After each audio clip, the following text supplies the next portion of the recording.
저희는 오늘 토크하러 온 도통단이라고 하고요. 이렇게 세 명은 이제 도통단 일원이고 한 분은 이제 데이터 노동을 도와주셨던 분인데 일단 도통단에 대해서 약간 설명을 드리면 좋을 것 같아요.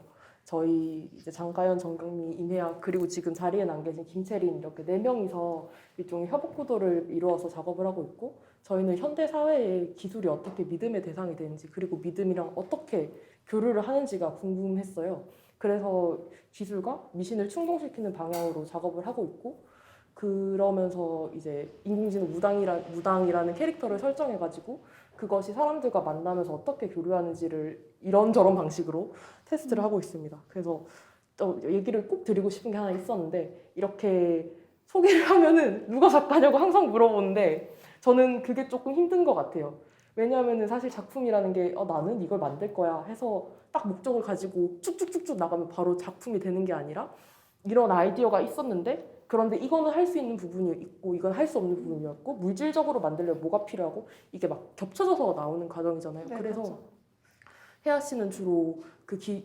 인공지능 엔지니어로서 기술적인 부분을 네. 해주시고 있고 경미님이 주로 아이디어를 주세요. 뭐 부적 자판기를 만들자, 대한 챗봇을 만들 이렇게 아이디어를 주시면은 저는 이제 그걸 어떻게 물질적으로 구축할 것인지를 주로 하는 작업을 하고 있는 것 같아요. 그래서 저희가 오늘 주로 얘기할 거는 지금 전시 보신 분도 계실 것 같고 안 보신 분도 계실 것 같은데 2층에 가면은 이렇게 조그만한 문짝 같은 게 있어요. 거기 그게 매직 미러로 돼 있어가지고 먼 데서 보면 내 얼굴밖에 안 비치는데 가까이서 가면은 대화를 나눌 수 있어요. 그래서 이런 대화를 이제 저희가 인공지능을 자연어 처리를 사용해가지고 그런 고민 상담을 할 수 있는 무당을 한번 개발을 해봤거든요. 그래서 거기서 자기 얼굴이 비치는 걸 보면서 고민을 입력하면은 걔가 적당한 답변을 이렇게 만들어주는 거를 작업을 했습니다. 근데 오늘 얘기할 거는 이걸 어떻게 만들었느냐. 아까도 잠깐 저희가 시연을 했었잖아요. 바로 1초 만에 1초도 안 걸리죠. 거의 순식간에 답변이 튀어나오는 그걸 만들기 위해서 정말 어떤 피땀 눈물이 들어갔는지 그리고 우리가 보는 이 기술이랑 굉장히 매끈한 구체적이지 않은 게 어떤 실체인지를 조금 심각하지 않게 얘기를 해보고 싶어요. 그래서 데이터를 구축을 했습니다. 제목이 28,770개의 현타인데 저희가 질문을 약 10,000개를 쓰고 그리고 답변을 한 10,000개를 쓰고 그거 분류 작업을 10,000번을 하고 카테고리가 270개였어요. 근데 몇 개는 이제 필터링 된 게 있어서 그걸 다 합하면 28,770개고 그걸 하면서 내가 이걸 왜 해야 되지? 내가 이걸 왜 하고 있지? 정말 마지막에 실현된 걸 볼 때까지 그런 걸 느낄 수밖에 없었는데 저희 그걸 왜 하게 된 건가요? 네. 개발을 이제 제가 이 프로젝트에서 개발을 맡았다고 소개를 해주셨는데 그래서 저는 대체로 이거는 안 됩니다 하는 역할이었어요. 자연어 챗봇을 만들어 주세요. 이거는 안 될 것 같은데요. 데이터가 너무 많이 필요하고요. 그렇게 자연스러운 거는 지금 대기업들에서도 못하고 최소한 데이터쌍이 3만 개는 필요하고 제가 막 이렇게 역시 다른 방법으로 어떻게 하는 게 낫지 않겠어 했는데 해야 됩니다. 이 방법으로 해야만 이 전시가 의미가 있습니다. 이렇게 말씀을 하셔서 알겠습니다. 그러면 3만 개 필요합니다. 근데 처음에 3만 개라고 그랬어요. 했다가 10,000개로 줄여줬어요. 10,000개도 될 것 같다. 근데 30,000개를 듣다가 10,000개를 듣잖아요. 그러면은 하루에 한 500개씩만 해도 4명이서 다 되겠는데라는 생각이 들어요. 왜 30,000개였나요? 처음에 불러준 숫자가. 네, 처음에는 저도 일단은 비관적으로 말하고 보는 게 엔지니어의 습관이기 때문에 왜냐면 제가 된다고 했는데 안 되면 제 책임이잖아요. 그러니까 일단 안 된다고 했다가 그래도 데이터 구축을 하시겠다고 하셔서 다른 챗봇들을 어떻게 만들었는지 뭐 어떤 구조로 어떤 데이터를 얼마나 썼는지 이런 거를 다 찾아보니까 앞에서 했던 챗봇들이 최소 3만 개씩은 데이터를 썼더라고요. 그래서 저도 최소로 잡아서 3만 개다 이렇게 말씀을 드렸죠. 네, 그래서 이 30,000개를 어떻게 모았냐면은 지금 사실 체리님이 지금 자기 전시를 또 하러 가셔서 자리에 안 계신데 주로 체리님이 데이터 구축을 하셨어요. 저희가 질문 수집을 절반 정도는 인터넷에서 크롤링, 그러니까 긁어오고 절반 정도는 수제로 했는데 온라인 증문즉답, 뭐 유튜브 영상 제목, 그 지식 고민, 부모님 충전 육수, 그리고 사람들이 고민을 올리는 사이트 이런 데서 쫙 긁어온 게 한 절반 정도 되고 그래서 약간 좀 편향돼 있어요. 30대 약간 기혼 중심이고 나머지는 정말 하나하나 썼습니다. 이게 수제 DIY 고민이에요. 그래서 고민 리스트를 보면은 이게 좀 더 올 건데 저희가 총 1만 개 정도를 했다고 그랬잖아요. 1000개를 각자 나눠가지고 이거를 쓰고 답하고 쓰고 답하고 그래서 쓰고 이거를 질문을 쓰고 답변을 쓰고 나누고 태그를 하고 작업을 했습니다. 네. 참 특이한 특이한 질문도 많았던 것 같아요. 제가 데이터 처리를 하면서 보게 된 게 저 임산부 초파리 먹게 되면 어떻게 되나요? 라는 질문이 있어가지고 도대체 어떤 사람이 이런 질문을 왜 한 거지? 이러면서 전처리를 했거든요. 근데 이거 실수로 먹을 수 있을 것 같은 거예요. 근데 저거 보니까 근데 제가 또 임신 유경험자로서 생각을 해보면 임신하면 확실히 그 호르몬 변화 때문에 좀 마음이 약해지고 혹시라도 건강 염려증도 생기고 아이한테 어떻게 좀 잘못되지 않을까 하는 생각 때문에 이런 거 질문 충분히 할 수 있을 것 같은 거예요. 네. 말씀을 들으니까 이게 처음 들었을 때는 전 진짜 이게 너무 기억에 남아서 계속 떠올랐거든요. 근데 모든 질문에는 또 나름의 맥락이 있는 것 같기도 하네요. 그리고 저 밑에 지금 시아버지와의 부적절한 관계를 갖고 있어요.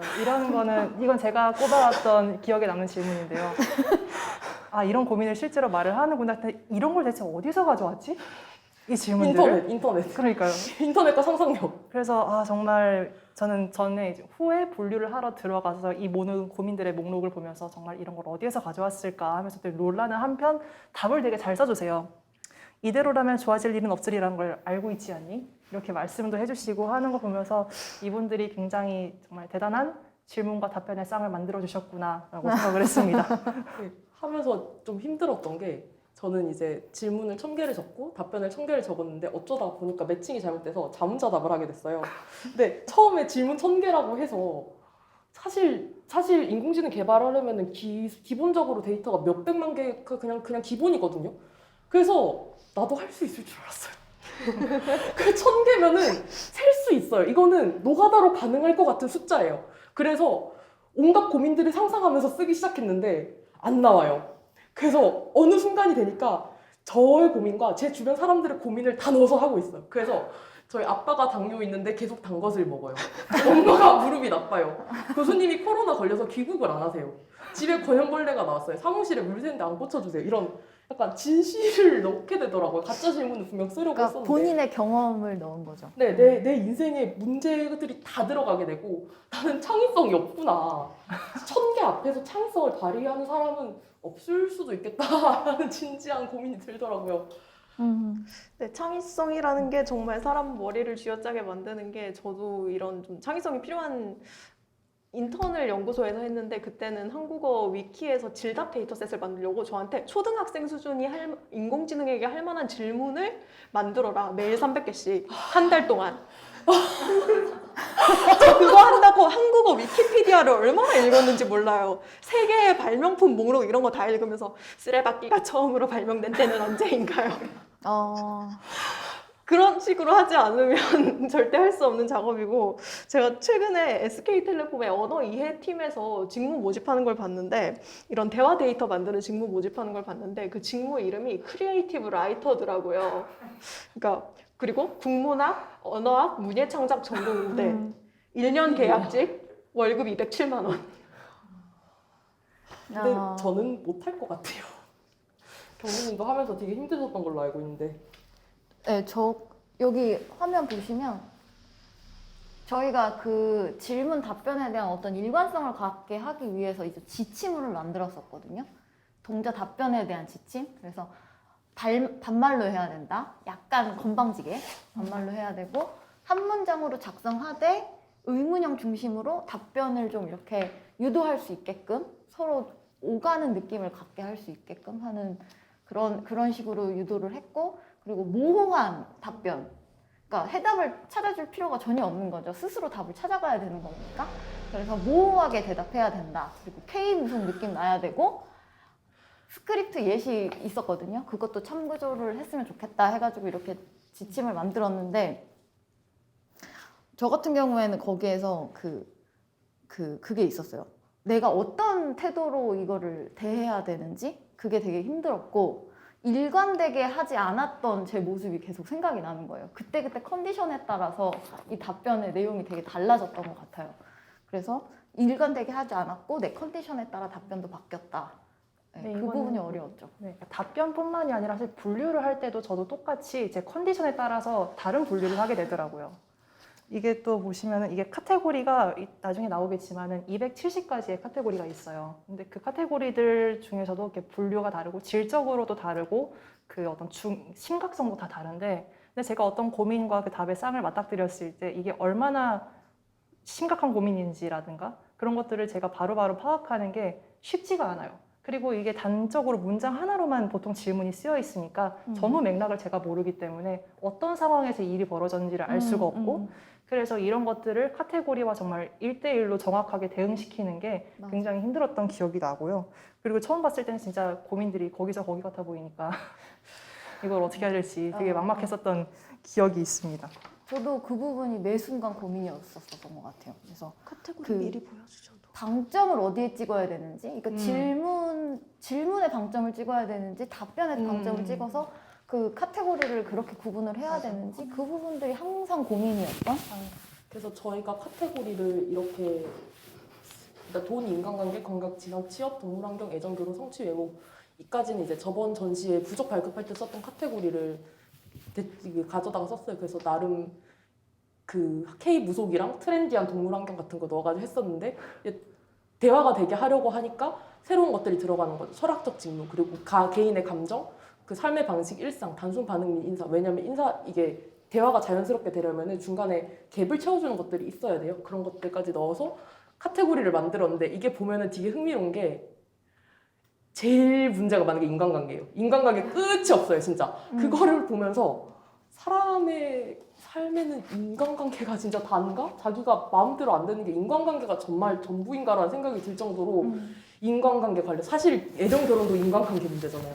끊임없는 인간관계 문제. 엄마랑도 문제 생겨, 친구랑도 문제 생겨, 직장 상사랑도 문제 생겨. 진짜 상상할 수 있는 모든 인간과 모든 결에 문제가 생기는 거를 보고 이거를 이 안에 넣어야 되는 거예요. 그 카테고리마다 설명이 조금 있기는 한데 그래도 이거를 넣는 게 조금 쉽지는 않았을 것 같아요.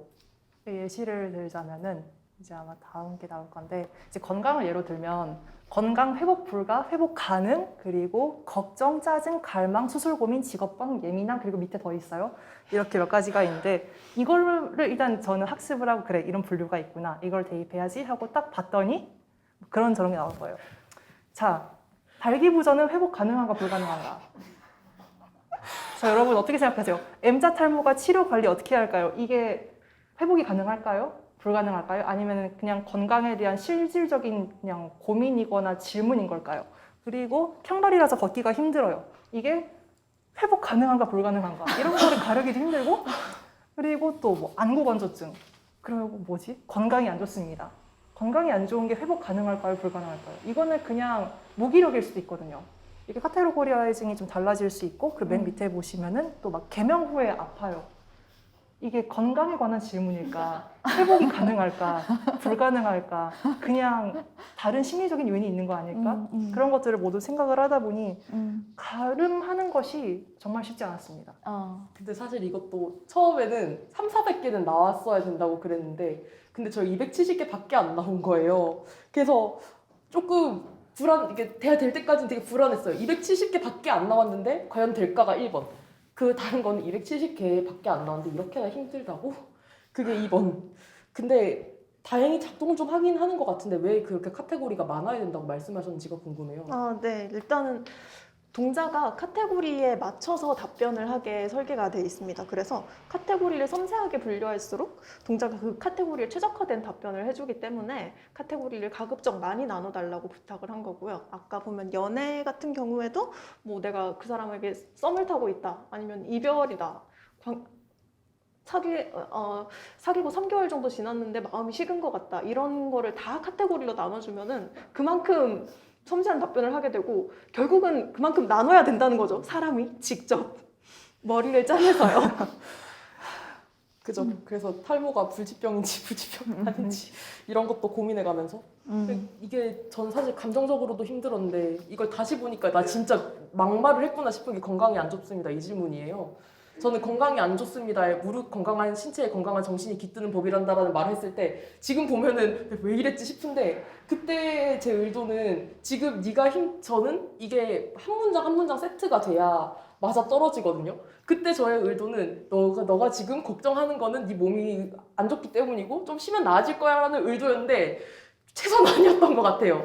근데 이게 진짜 이런 일이 계속 있었고 솔직히 좀 감정적으로 힘들었어요. 그 가짜 질문인 거 알고 일부는 진짜 내가 지어낸 거고 그거 다 아는데도 조금 시달리는 기분이 들었어요. 경민님도 그런 거 하나 있지 않았어요? 네네. 네.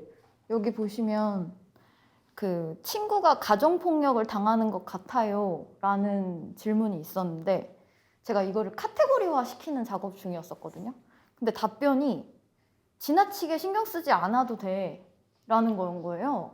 네가 신경 쓰지 말라 이런 답변을 달아놓은 거예요. 그래서 제 기준에 이건 윤리적으로 아닌 것 같은 거예요.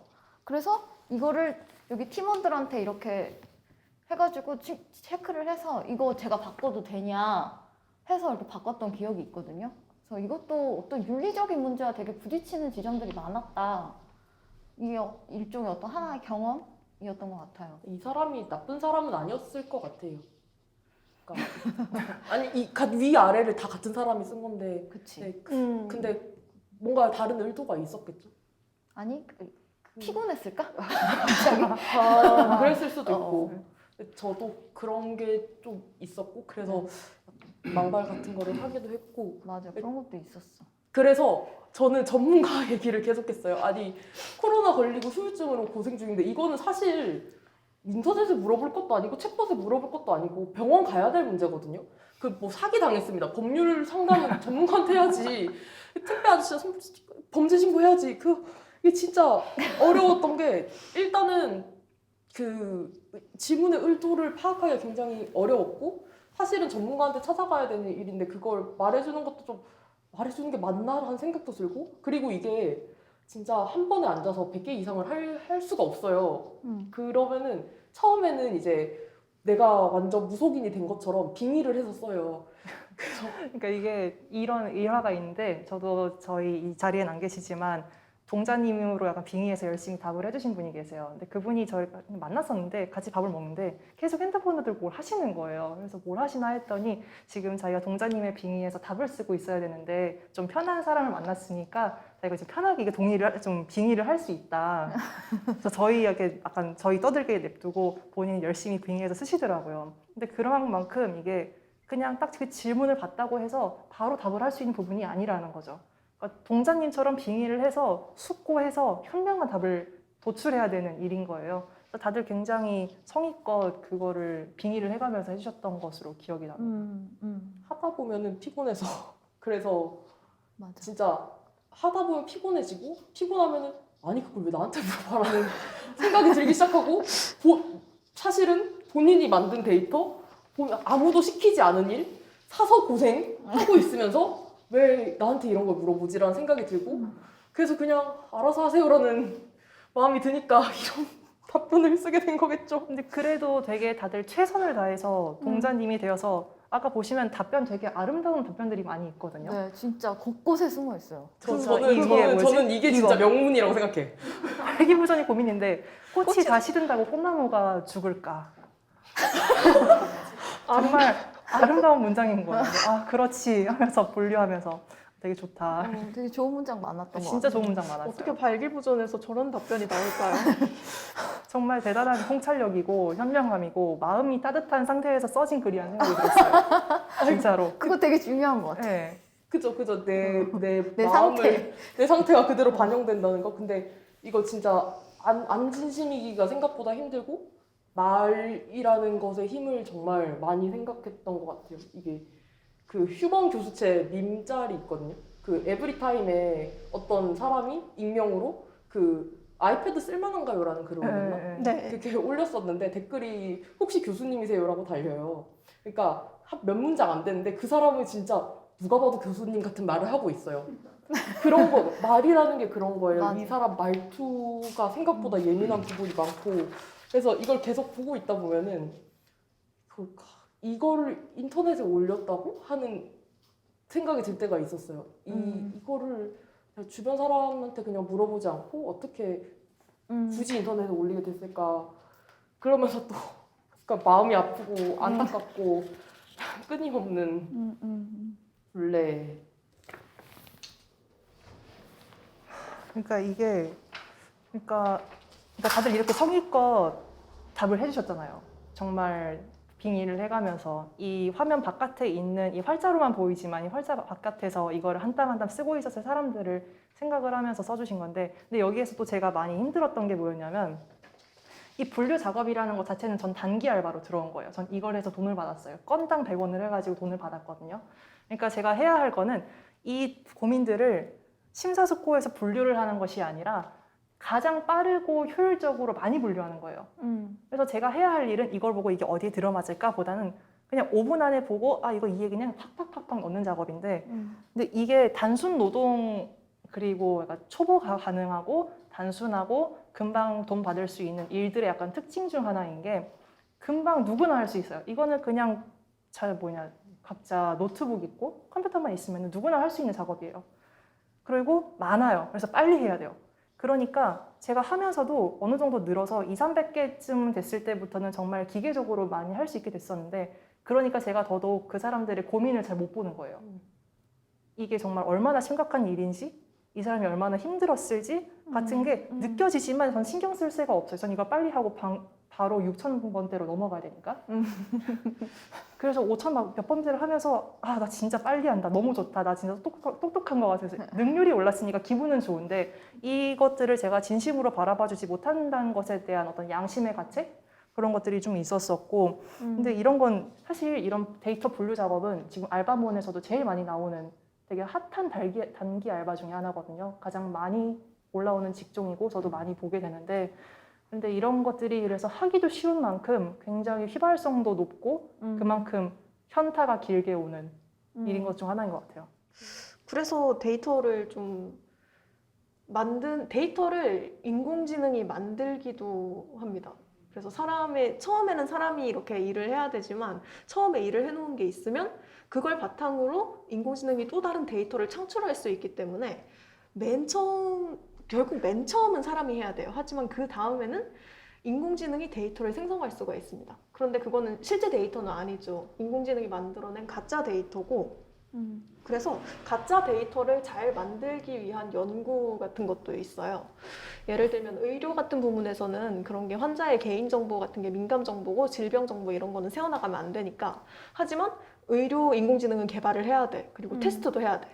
그래서 최대한 진짜 같은 환자의 혈액검사 정보 이런 걸 생성하는 인공지능을 만들고, 그리고 그 진짜 같은 데이터가 얼마나 진짜 같은지를 점수화하는 연구도 해요. 그래서 이 혈액검사 데이터는 진짜 환자의 혈액검사 데이터에 비해서 68점 정도 진짜 같다 라고 평가하는 그 평가 기준을 우리가 이번에 이런 원리로 발명했다 라고 논문을 냅니다. 네, 그런 세상의 변칙성이 데이터화되어서 데이터 위에서 만들어지고, 가짜 데이터를 만들고, 데이터에서 일어날 수 없는, 데이터로 수집되지 않는 세상의 이면들을 다시 데이터로 만들어서 집어넣고, 근데 또 예측 같은 경우에는 굉장히 갑작스러운 이벤트 같은 게 있잖아요. 예를 들면 주식 예측을 한다고 할 때도 일반적인 이런 그래프는 예측할 수 있지만 정말 갑자기 전 세계적으로 막 불황이 왔다 이런 식의 사건들은 일반적으로는 예측을 못 하는데 또 그거를 예측하게 하려고 하는 연구 분야가 또 따로 있어요. 그래서 모든 걸 인공지능과 데이터로 해결하려고 하기 때문에 이런 식으로 일을 하게 되는 것이 아닌가 하는 생각이 좀 듭니다. 그럼 그죠. 인조 데이터, 이 합성 데이터가 가장 핫한 분야 중에 하나가 희귀병이에요. 그러니까 인간은 예외적인 일이 있어도 다양한 것들을 분류를 해서 그냥 희귀병 해서 알아볼 수가 있는데, 근데 어쨌든 추상화를 시키기 때문에 희귀병이라는 사건에 대해서 연약할 수밖에 없거든요. 그래서 자연에 발생하는 것보다 더 많은 양의 희귀병 데이터를 가짜로 합성해서 특히 희귀병 같은 경우 데이터도 구하기 힘들어요. 그래서 그걸 학습을 시켜요. 사람의 생명을 구하기 위해서라는데 약간 맞나? 이래 되나? 그러니까 더욱더 인공지능을 정교하게 만들기 위해서 더 많은 사람들이 데이터를 만들어가지고 저 같은 사람들이 열심히 분류 작업을 해서 건당 100원 받고 그거를 이제 그쵸. 몇만 개씩 만들어서 또 먹여드리는 거죠. 그러면 AI는 점점 고도로 발전은 하겠지만 또 약간 그러면 정말 데이터가 우선하는 것 같은 느낌이 들기도 하고요. 빅데이터 시대라는 게 그런 사회의 일면을 지칭하는 건 아닌가 하는 생각도 들고요. 이런 작업들을 인공지능 눈알 붙이기라고 비유해서 말하는데 집에서 수공업으로 이렇게 인형 눈 붙이는 그런 작업이랑 데이터 작업이 유사하다고. 근데 인형 눈은 한 개 25원 주고 봉투 붙이는 건 한 개 5원에서 10원 주잖아요. 근데 데이터는 한 개 100원이니까 한 20배 정도. 괜찮아요. 근데 쏠쏠해. 그걸 하려면은 노동 그 인형 눈 붙이는 거 인형도 주고 눈도 주잖아요. 근데 저거 디지털 이거 하려면은 전기도 내가 써. 기계도 내가 사. 그치. 그리고 나의 머리를 나의 써요. 머리를 최대한으로 굴려서 크리에이티브하게. 네. 그래서 음, 참 이게 노동 집약적이고 맞아. 근데 우리가 만든 거 인공지능 부당이고 이렇게까지 노력을 했는데 내 원한이 이렇게 들어가 있는데 얘는 신통해야 되지 않을까라는 생각도 들고 저는 사실 이거 알바 써야 된다고 해가지고 이걸 누가 해 싶었거든요. 근데 순식간에 모인 거예요. 진짜. 알바분들이. 제가 다시 말하지만 알바몬에서 제일 핫한 알바거든요. 이런 것들. 그래서 좀 놀랐어요, 저. 이 힘든 일을 누가 하겠느냐 했는데 기꺼이 합니다. 네 정말 1시간도 30분도 안 돼서 다 네. 모였죠. 20분이라고 말씀드렸어요. 20분 만에 6분이 와주셨습니다. 네 그 힘든 거를 모르니까 한 거. 알아도 하는 거죠. 아니요, 근데 네. 그분들이 저한테 전에도 이런 거 해봐서 익숙해요라고 음. 하신 분들도 꽤 계셨어요. 이미 디지털 시대에 데이터 노동에 많이들 맞아. 익숙해져 계신 거겠죠. 그래서 엄청. 이제는 인간이 데이터를 위해서 일하고 돈을 버는 세상이 된 거죠. 진짜 모든 인간의 노동력이 그냥 다 갈려 들어간 작업이었던 것 같아요. 비슷한 그렇습니다. 작업 비슷한 근데 알바가 꽤 많다고. 아, 지금 시간이 조금 남았나요? 네네네. 지금 32분이구나. 음. 아, 이건 약간 곁다리인데요. 제가 비슷하게 알바를 해봤던 기억이 있는데 그것도 저에게 굉장히 진하고 깊은 현타를 남겼던 단순 알바가 있었어요. 근데 이거는 제가 모 출판사인데 그곳이 패션지 되게 유명한 패션지를 만드는 곳이에요. 그것들이 모여있는 출판사에서 그 마케팅 팀에서의 사무보조를 구했어요. 그래서 저는 마케팅 팀 사무보조구나 하고 들어갔는데 했던 일이 분류를 하는 작업이었는데 무엇을 분류했냐면 사람을 분류했어요. 근데 무엇을 그 사람들이 누구냐면은 이제 그 기업에서 이제 더 이상 잡지만 팔아가지고는 돈을 벌 수가 없잖아요. 더 이상 요즘 누가 잡지를 읽겠어요. 그래서 거기에서 협찬을 받는 그 메이크업 제품들을 협찬을 줘서 유료 광고를 해주는 인플루언서들을 분류하는 작업이었어요. 그러니까 이 사람들이 협찬을 받고 싶으니까 많이들 의뢰를 넣고 그래서 저는 출근을 하면 300명이 들어있는 엑셀 시트를 받아요. 그리고 거기에 분류가 나뉘어져 있는데 그 분류가 첫 번째는 외모, 상종하로 나눠야 돼요. 사람들의 외모를 상종하로 나누고 그리고 뭐 정말 많은 분류가 있었는데 외모 상종하로 나누고 옷차림을 또 나누는데 두 가지가 있어요. 라이프가 있고 럭셔리가 있어요. 라이프는 수수하게 입는 거고 럭셔리는 명품을 감은 거예요. 그리고 운동을 뭘 하냐도 봐야 돼요. 이게 발레를 하는지 요가를 하는지 뭐 승마를 하는지 골프를 하는지 왜냐면 그거에 맞춰서 그 제품을 줘야 되니까. 그리고 뭐 육아를 하는지 육아를 한다면은 그 아이도 광고에 사용을 하는지 그리고 뭐 사진을 얼마나 잘 찍는지 음식을 얼마나 잘 먹고 다니는지 그런 것들도 다 제가 파악을 해야 됐기 때문에 매번 들어가서 이제 인스타그램에 들어가가지고 피드를 한 3번 스크롤을 내린 다음에 타악을 쫙 하고 제가 상중하와 그 모든 것을 나누는 거죠. 근데 처음에 제가 그거를 많이 못했기 때문에 좀 뭐랄까요 지적을 받기도 했었어요. 너무 느리다. 좀 많이 해주셔야 된다. 이번에 100개밖에 못하셨다. 저는 100명이나 했는데요? 라고 생각을 했지만 원래는 그보다 더 많이 빨리 해야 했었던 거죠. 그러니까 저는 이 사람들이 진짜로 예쁜지하고는 상관없이 그냥 제가 돈을 벌기 위해서는 그리고 이 사람들이 더 효율적으로 일하기 위해서는 이 분류체계 제가 약간 납득할 수 없는 분류체계지만 그럼에도 불구하고 저는 매일매일 더 빠르게 많은 분들을 분류해 넣는 작업을 하면서 그 일을 제가 3주 만에 그만뒀거든요. 너무 깊은 현타가 와가지고. 왜냐면 그렇게 되니까 사람들을 제가 이 사람을 상중하일까를 보게 되는 거예요. 저도 그렇게 보게 되고. 그래서 참, 아, 이렇게 이 도식을 내가 나에게 답습시키면 안 되겠다라는 생각이 그때 약간 섬찟하게 들어서 금방 그만뒀던 기억이 납니다. 아, 진짜 현타 왔겠네요. 네. 근데 이거를 하면서 겪었던 현타는 그러니까 그렇게까지 깊은 현타는 아닌데 근데 여전히 사람을 상대로 하고 이 고민들을 상대로 한다는 점에 저는 저에게 많은 생각이 들게 만들었죠.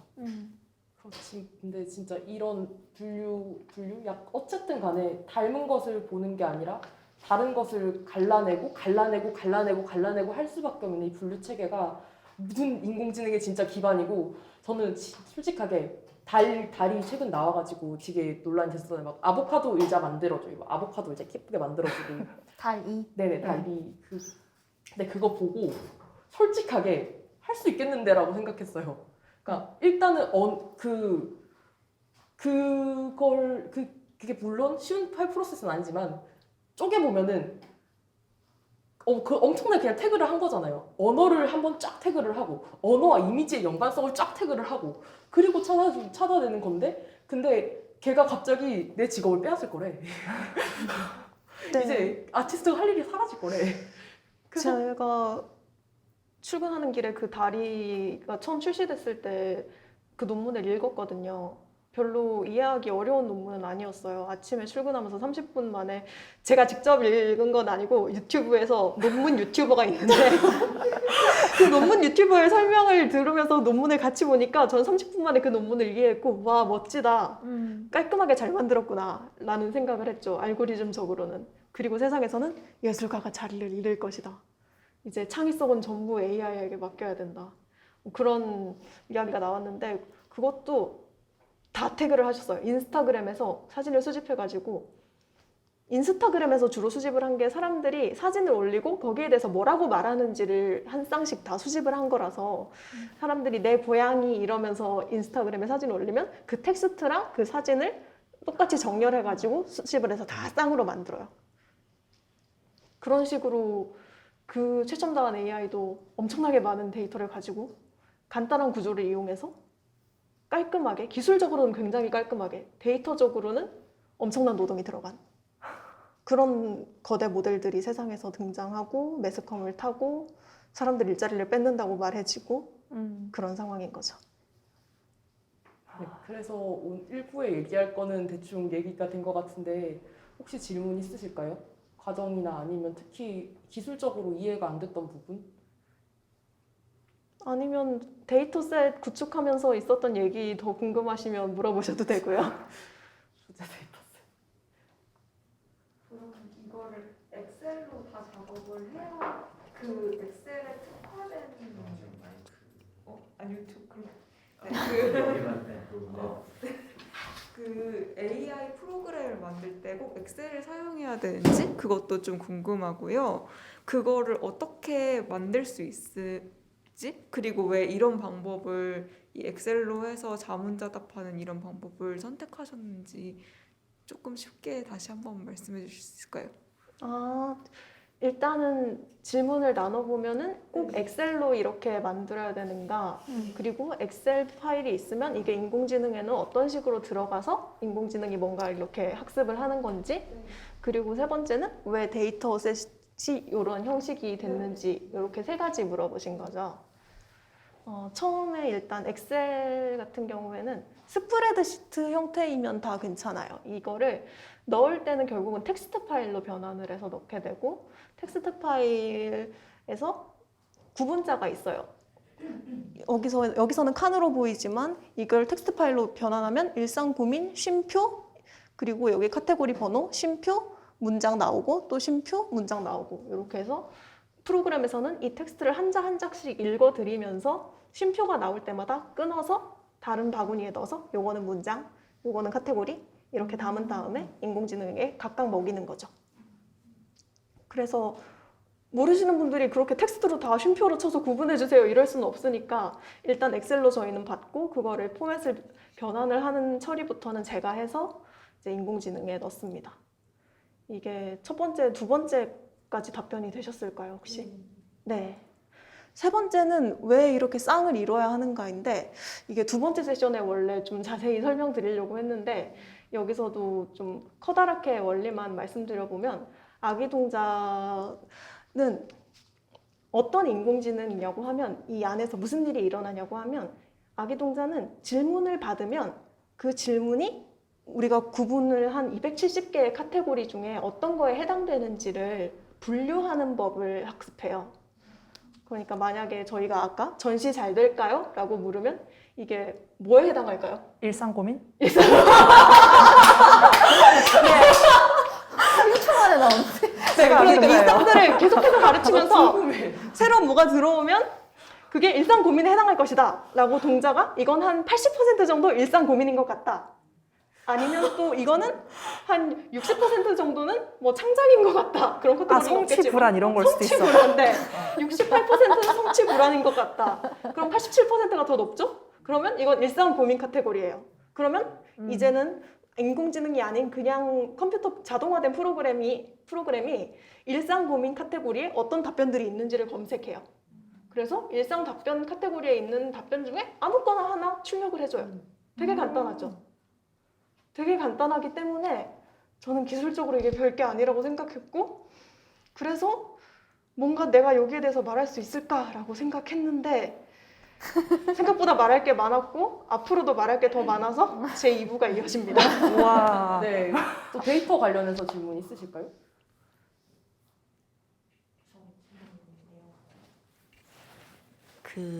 이 데이터를 만들 때 총 몇 분이 이 작업에 투입됐는지 궁금하고 14명. 그러면 근데 이게 사실 하나의 자아잖아요. 아기 동자라는. 네. 그래서 그거를 어떻게 하나로 통일하는 작업을 마지막에 어떻게 하셨는지 좀 궁금하고요. 그리고 두 번째는 그 카테고리가 이제 270 몇 가지가 있었는데 아까 말씀하셨던 게 그 건강에 관련해서 이 질문이 어디에 해당되는지를 이제 분류하는 것에서 어려움이 있었는데 처음에 그러면 그 카테고리를 먼저 쭉 설정한 다음에 그 질문들을 보고 거기에 하나씩 담으신 건지 아니면 질문들을 먼저 쭉 본 다음에 카테고리를 만드신 건지 뭐 이런 것도 좀 궁금합니다. 일단 카테고리 만드는 거는 질문을 다 만들고 나서 시작을 했어요. 일단 대분류는 만들어 놨었는데 그런데 질문을 보면 진짜 막 뭐 실버 모델 도전해 볼까요? 이게 되게 재밌는 게 웹 크롤링을 했다 보니까 내가 상상할 수 없었던 세계의 질문들을 만나요. 그래서 예측이 진짜 불가능한 거예요. 그러면은 이 미리 짜놓는 게 사실 의미가 없어서 그래서 하면서 진행을 했던 것 같고 그 톤 앤 매너 조정하는 거는 동자가 되어 고민에 답하세요. 여기서 이제 전 스크립트를 이렇게 미리 보여드리고 그리고 저희 한국인한테는 이미 무속 빅데이터가 좀 있는 것 같아요. 그게 우리가 되게 자각은 못하지만 그래도 그동안 봐온 무속의 경험들이 있어가지고 되게 잘하시더라고요. 그렇죠. 맞아요. 끝에만 그냥 한번 쭉 검수하셨죠. 네, 그러니까 다듬는 건 한 번 쭉 했는데 크게 다듬을 건 없었던 것 같아요. 그 말투나 그 어떤 약간 무심하면서도 다 알고 있는 듯한 그 건방짐? 그런 것들은 그냥 되게 다들 그 14분이 다 아마 국산 데이터여서 그랬을 것 같습니다. 저희가 인도에 외주를 줬다면 절대로 절대 안 이렇게 되는 거예요. 균일하고 퀄리티 높은 동자의 답변이 나오지는 않았을 거라고 생각하고요. 수제이기 때문에 그래도 좀 대화가 되는 것처럼 보이지 않나. 내가 얘를 나갔구나. 뭐 물어볼까요? 질문하실 분 계세요? 아무거나 해주세요. 동자한테 영어로 물어봐도 답할 수 있나요? 아니요. 그러면은 영어로 일만자 써주셔야 돼요. 아니, 영어 할 줄 아냐고 1만 개 물어봐요. 영어로 써주세요. 영어 할 줄 아냐고 물어보면 답할 수 있을까요?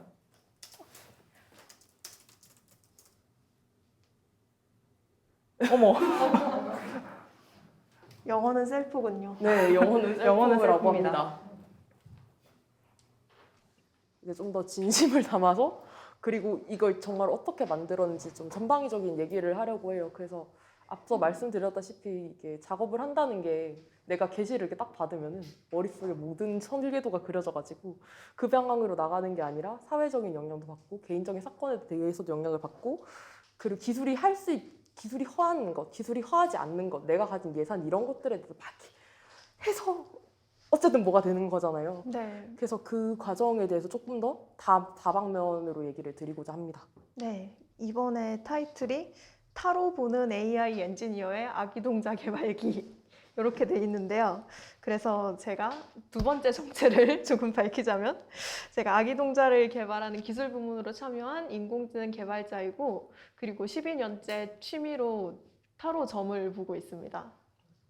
그래서 이성의 첨단에 있는 것처럼 보이는 무려 인공지능 개발자가 길거리 점집에서 하는 그 타로를 믿는다는 게 좀 왠지 기술계 사람들한테는 여기서는 이렇게 제가 말씀을 드리지만 같은 연구실에 있는 분들, 막 학회 가서 만나는 분들 이런 분들한테는 왠지 밝히기가 껄끄러운 거예요. 그래서 사실은 인공지능 개발보다도 저는 타로 카드를 더 오랫동안 만져봤지만 저희 기술 쪽에는 제 이 취미는 완전 비밀입니다. 이게 단순히 비밀이 아니라 사실 그 아기동자를 만든 게 그 AI 타임즈에 썼었잖아요. 네. 되게 잘못된 내용도 많았고 이 시대의 언론이란 무엇인지를 많이 고민할 수 있는 사건이었는데 그 AI 신문을 혜아 씨 지도 교수님이 보시는 거예요. 그래서 그날 우리 교수님이 보셨으면 어떡하지 이렇게 고민을 하시던데 근데 저는 사실 그때까지는 이해가 별로 안 됐었거든요. 근데 저도 대학원을 가게 됐어요.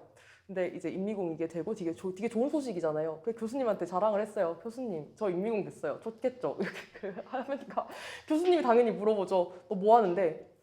말을 못 하겠는 거예요. 저 인공지능 무당 만들어요. 좀 다들 약간 그렇게 있으면서도 좀 대놓고 말을 못 하겠는 게 있는 것 같아요. 그러니까 어떻게 믿는지가 중요하고 다들 솔직히 미신 게 하나씩 있지만 근데 그걸 약간 그거를 이렇게 공표하기는 좀 부끄러운 분위기? 네, 좀 기술계도 확실히 아무래도 문화나 선입견이라든가 이런 게 있잖아요. 예를 들면 이게 제 오늘 좀 약간 회심의 패션인데 일단 플라워 패턴의 벙벙한 원피스 이거는 여성 개발자들이 현장에서 코딩할 때 가장 입기 좋은 옷이라고 말하는 옷이에요. 진짜 편하거든요. 아시잖아요. 플라워 패턴의 잠옷이 벙벙한 이런 원피스는 옷이에요. 뭐 거의 잠옷이죠. 이걸 입고 앉아 있으면 전혀 불편하지 않고 뭐 일에 집중할 수 있어요. 하지만 플라워 패턴 원피스를 입은 개발자는 왠지 신뢰성이 좀 떨어지는 것 같고 리본핀을 한 개발자도 약간 좀 뭔가 리본핀 같은 거에 신경을 쓰다니 개발에 신경 쓸 시간은 있을까? 같은 그런 시선을 받을 수 있을 것 같고 저는 그런 게 되게 좀 고민이어가지고 일부러 오늘 이렇게 또 입었거든요. 기술 대기업에서 막 개발자들의 문화가 자유롭다, 복장 자유 이러지만 슬리퍼를 신고 반바지를 입고 흰 티셔츠를 입고 직장에 가는 건 괜찮아요. 플라워 패턴 원피스는 좀... 그래서 그런 분위기에서 일하면서 사실 이게 제가 진짜 작년에 부적을 합성하는 거를 부탁을 드렸고 이제 올해 그때는 거의 이제 리퀘스트를 넣어가지고 작업을 한 거고 올해부터는 같이 팀을 이뤄가지고 작업을 하게 됐어요. 처음에 제가 부탁을 드리면서도 진짜 좀 미안한 거예요. 어차피 예술의 일이라는 게 사실 빅테크 기업에서 주는 돈만큼 절대 줄 수가 없고 그리고 전시가 되려면은 이게 어쨌든 간에 공공에게 나가야 되니까 퀄리티는 나와야 되고 자기가 자신이 책임자고 그래서 정말 하지만 지금 이걸 하지 않으면 내 전시가 사라지는 거리라는 생각을 하면서 부탁을 드렸었는데 제가 인공지능으로 부적 좀 만들어 달라고 했을 때 무슨 생각 드셨어요? 처음에는 그 조합이 일단 평소에 조금 재밌는 대화를 주고받는 편이기는 했어서 또 웃기는 걸 들고 오셨구나. 인공지능 부적이라니 도대체 이게 뭐냐. 사실 저희가 이 전시를 하면서 워낙 인공지능 무당, 인공지능 부적 이렇게 말을 해서 그렇지 되게 이상한 조합이잖아요. 근데 이 의뢰를 듣고 저는 이걸 만들어 달라고 하는 순간부터 이제 기술자의 뇌가 돌아가요. 기술자의 뇌에는 뭐 부적 이런 거 상관없어요. 이미지 생성이에요. 데이터가 있냐? 이미지 생성이면 할 수 있겠다. 뭐 할 수 있을 것 같다. 이러고 수락을 했죠. 그래서 거기서도 데이터 모으는데 꽤 이런 수고들이 있기는 있었는데 어쨌든 처음에는 그냥 재밌겠고 할 수 있겠다 싶어서 수락을 했는데 이제 실제 전시를 하면서 사람들이 거기에 생각보다 많은 의미를 부여하고 이 부적 진짜 효험이 있는 것 같아요 이러면서 저 부적 핸드폰 뒤에 넣고 다녀요. 어떤 분이 저 면접을 봤는데 잘 됐는데 그때 동자님한테 취업운을 부탁해가지고 부적 받았는데 진짜 되는 것 같아요 이러면서 저한테 연락이 왔더라고요. 그래서 그런 거를 보면서 좀 생각보다 많은 걸 느꼈다고 할까. 근데 이게 이렇게만 얘기하면은 좀 약간 사이비 같은데, 근데 정말 신기한 게 뭐냐면은 일단 이 사람들 사실 다 그거 아닌 거 다 알고 있어요. 그럴 만큼 비이성적인 사람들 아니고 근데 그거 의미 부여를 진짜 주체적으로 해요. 그러니까 그 사실 동자는 저희 이제 다 까발리는 거고 토크할 기회가 있을 때마다 다 얘기하고 있는데 그냥 부적을 엄청 많이 랜덤으로 생성을 해서 그거 주는 거거든요. 인공지능이 만든 부적 맞고 맞춤 부적 맞아요. 근데 랜덤으로 발송된 거라서 입력한 데이터와 출력된 부적 사이에는 관련도가 없어요. 사실 처음에는 관련도가 있게 만들고 싶었는데 그런데 무속이라는 거를 계속 리서치를 해보니까 그 무속인들도 그냥 자기 마음대로 그려서 주는 거예요. 그래서 처음부터 논리가 없는 체계였고 논리를 만들어가는 게 중요한 체계였고 그럼 우리도 그렇게 할 수밖에 없었어요. 근데 이게 관객들이 의미를 정말 잘 만들어요. 그냥 보고 예쁘네 하고 딱 붙이는 게 아니라 내가 이런 고민을 넣었는데 그렇기 때문에 얘가 이렇게 만들었고 그래서 이게 의미가 있을 것이다 라고 합리화를 하는 거예요. 네, 내가 이제 주거 문제가 고민인데 여기 보면 창문이 이렇게 되게 많고 막 아파트 같은 게 그려져 있다 막 이렇게 해석을 하시는 거예요. 그래서 그런 게 참 저도 그게 참 흥미로웠어요. 네. 그리고 좀 그러면서 이제 제 개인적인 얘기를 하면은 전 대학원을 가면서 교수님들이 대학원생들을 대할 때는 별로 생각을 많이 안 하시는 것 같아요. 특히 이제 약간 학부생 때랑은 좀 다른 모습을 보여주게 되시는 것 같아요. 인원이 줄어들기도 했고 그 가족 일종의 연구실 가족 같은 느낌이기도 하고 그리고 또 되게 아무튼 되게 솔직해지시는데 그러면서 가장 이성적인 사람들이잖아요. 그 사람들이 가장 학문의 최첨단이라는 곳에서 대학 교수의 위험으로서 뭔가 가지고 하는 것 같은데 근데 그거 까보면은 진짜 그냥 엄청 개인적이고 사소하고 별거 아닌 사건 하나 그런 거예요. 정말로 그냥 엄청 제가 존경하는 분이신데 그분은 자기 전공이랑 다른 곳에서 이렇게 하다가 결국 다시 본 전공 돌아오신 케이스인데 그 사람이 그 오랜 기간 동안 그 다른 전공을 이렇게 왔다 갔다 하면서도 계속 공부를 계속할 수 있었던 게 고작 4년 다닌 학부 무슨과를 나왔다는 거 그런 식인 거죠. 저도 이 미신과 그리고 미신이랄까 그러니까 종교적인 믿음 같은 거 있잖아요. 그냥 사람이 믿음을 가지는 그런 거에 관해서 좀 생각해 볼 기회가 있었던 게 저도 학부 때 뇌과학을 저는 또 배웠었는데 그 뇌과학 교수님께서 어느 날 좀 얘기를 하다가 사람에게 영혼이 있는지에 대해서 본인은 되게 믿는 편이다 라고 말씀을 하시면서 그 이후로 딱히 막 과학적인 그런 이유가 있는 건 아닌데 인간의 뇌에 있어서는 뭔가 좀 풀 수 없는 신비 같은 게 남아있어야 되지 않을까? 라는 생각을 한다 라고 하시는 거예요. 뇌과학 교수인데. 근데 저는 그때 그게 되게 인상적이었고 좋다고 생각했어요. 왜냐면 그때도 저는 타로를 보고 있었고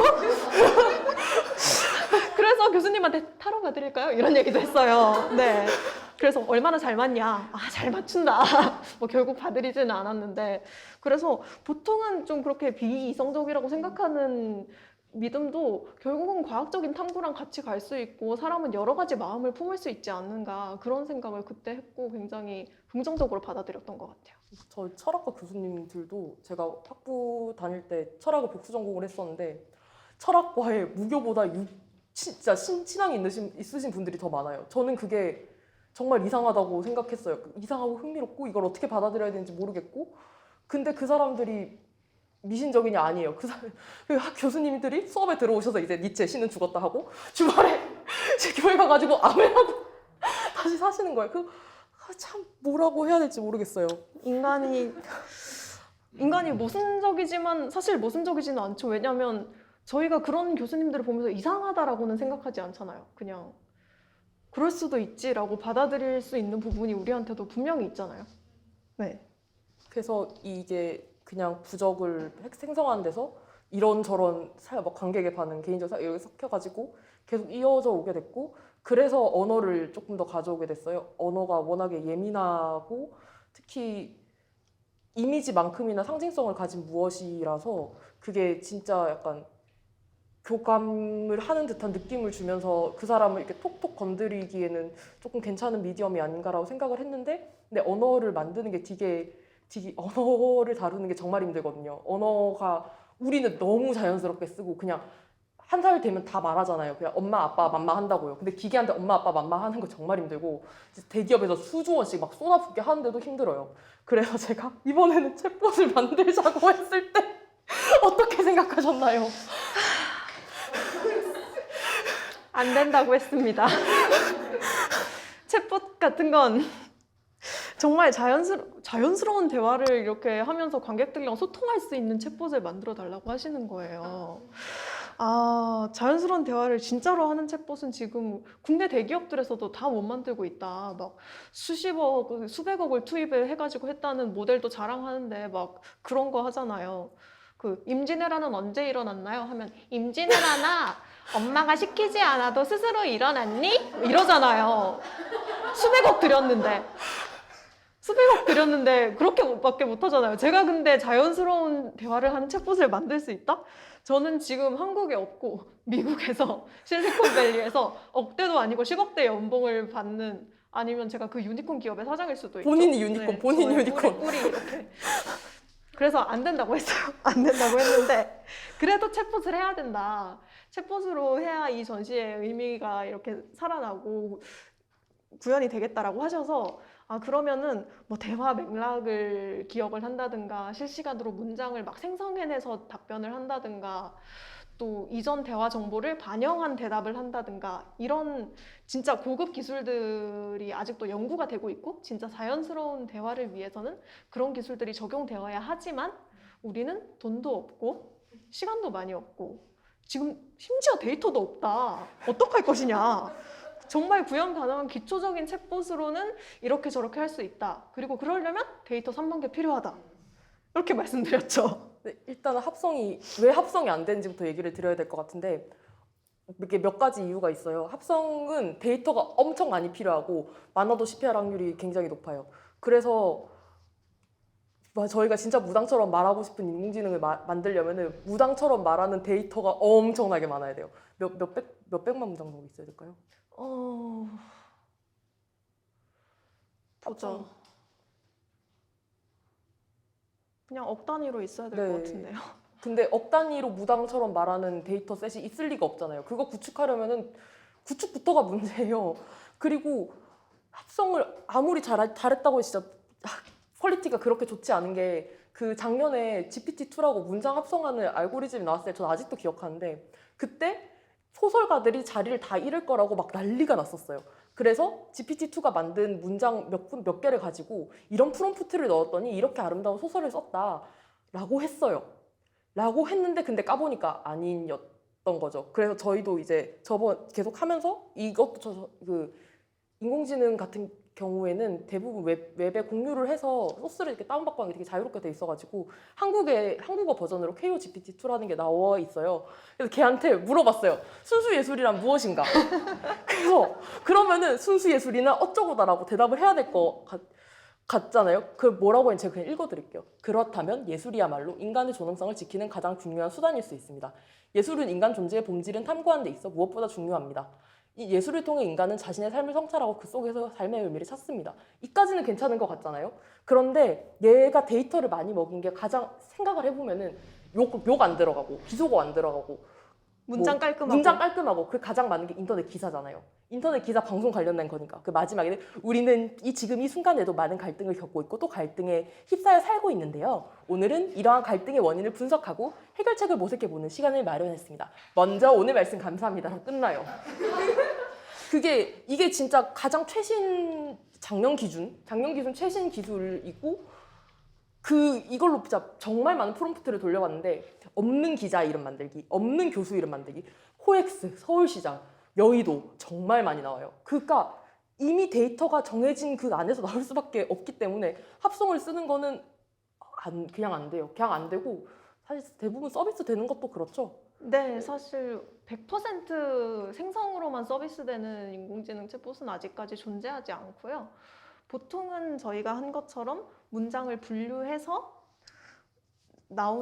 이미 정해진 문장을 출력하는 방식으로 많이 가고 대신 그 문장 안에서 뭐 키워드를 바꾼다 아니면 문장의 어미를 조금 다르게 만든다 이런 식의 조정은 실시간으로 조금씩 고칠 수도 있죠.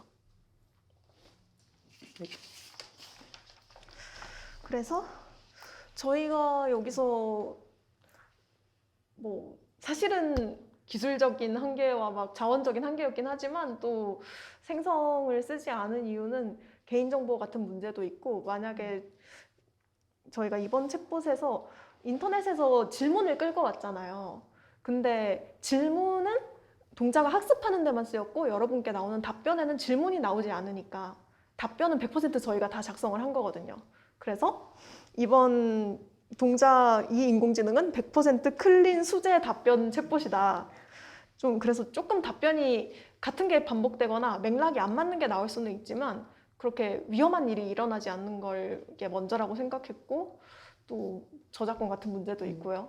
그런 걸 고려해서 네, 만들었습니다. 수제로 한 땀 한 땀. 그래도 수제로 한 땀 한 땀 하면서 무당해할 만한 미스테리한 말투를 넣었기 때문에 어떻게든 진행이 되고 꽤 재밌게 보고 계시는 것 같아요. 네.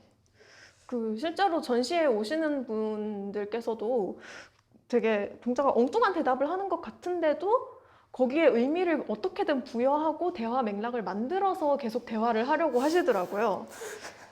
그러니까 웃기죠? 근데 네. 진짜로 해보면 네, 진짜. 별로 안 웃겨요. 네, 낮에 제 지인 그분도 개발자신데 개발자분이 오셔가지고 동자님이랑 대화를 30분을 했어요.